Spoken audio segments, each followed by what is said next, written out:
কবর আমায় ডাকে বারে বারে, আমি কেন বুঝি না গো আল্লাহ।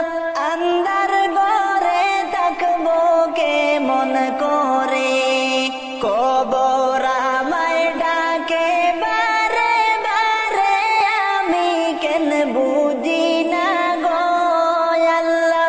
আন্ধার ঘরে থাকবো কেমন করে, আর আজরাইল আসিয়া যখন সামনে দাঁড়াবে, আজরাইল আসিয়া যখন সামনে দাঁড়াবে, তখন আমার দিদার যেন হয় নবীজির সাথে, আমি কেন বুঝি না গো আল্লাহ।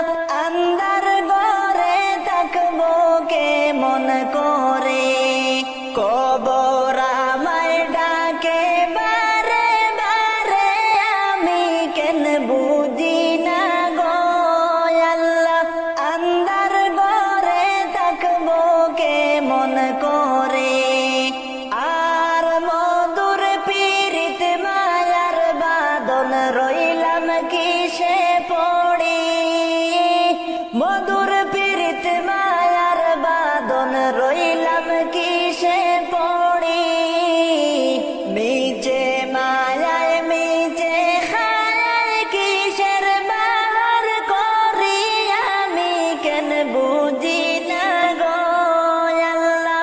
আন্ধার ঘরে থাকবো কেমন করে, কবর আমায় ডাকে বারে বারে, আমি কেন বুঝি না গো আল্লাহ।